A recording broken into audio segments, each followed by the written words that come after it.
તો મેઘરાજા આજે ભૂક્કા બોલાવશે। આજે 7 જિલ્લામાં રેડ એલર્ટ આપવામાં આવ્યું છે। બનાસકાંઠા મહેસાણામાં રેડ એલર્ટ, સાબરકાંઠા અરવલ્લીમાં પણ રેડ એલર્ટ આપવામાં આવ્યું છે। રાજ્યમાં આગામી 2 દિવસ અત્યંત ભારે વરસાદની આગાહી છે અને અત્યંત ભારે વરસાદની આગાહીને પગલે આજે પણ મેઘરાજા કે જે ભૂક્કા બોલાવશે। ઉત્તર ગુજરાતમાં રેડ એલર્ટ આપવામાં આવ્યું છે। બનાસકાંઠા મહેસાણા સાબરકાંઠા અરવલ્લીમાં રેડ એલર્ટ, તો આ તરફ સુરેન્દ્રનગર અને રાજકોટમાં પણ રેડ એલર્ટ આપવામાં આવ્યું છે। અમદાવાદમાં આજે ભારેથી અતિભારે વરસાદની આગાહી છે। અમદાવાદમાં આજે વરસાદનું ઓરેન્જ એલર્ટ આપવામાં આવ્યું છે। ઓરેન્જ એલર્ટને પગલે વહેલી સવારથી જ અમદાવાદના અલગ અલગ વિસ્તારમાં મેઘરાજા હેત વરસાવી રહ્યા છે। વલસાડમાં પણ અત્યંત ભારે વરસાદનું રેડ એલર્ટ આપવામાં આવ્યું છે।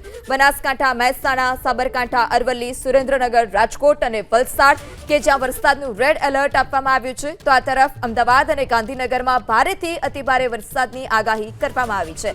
હવામાન વિભાગની આગાહીને પગલે મેઘરાજા ધડબડાટી બોલાવી રહ્યા છે। હજુ પણ આગામી 2 દિવસ રાજ્ય માટે અત્યંત ભારે છે। અધિકારીઓને પણ હેડક્વાર્ટર ન છોડવા સૂચના આપી દેવામાં આવી છે। પ્રશાસન તરફથી પણ તમામ તૈયારીઓ જે છે તે કરી દેવામાં આવી છે। આ વચ્ચે હવામાન વિભાગે ફરી એક વખત આગાહી કરી છે કે રાજ્યમાં હજુ પણ મેઘરાજા ભૂક્કા બોલાવશે। ભારે વરસાદની આગાહી કરવામાં આવી છે। આજે ઉત્તર ગુજરાતમાં વરસાદનું રેડ એલર્ટ આપવામાં આવ્યું છે। આ સાથે અમદાવાદમાં પણ ભારેથી અતિભારે વરસાદ ખાબકી શકે છે। બનાસકાંઠા મહેસાણા અરવલ્લી વલસાડ તમામ જગ્યા પર વહેલી સવારથી જ મેઘરાજા ધડબડાટી બોલાવી રહ્યા છે। અનેક નીચાણવાળા વિસ્તારમાં વરસાદી પાણી ભરાવાની જે સમસ્યા છે તે પણ જોવા મળી।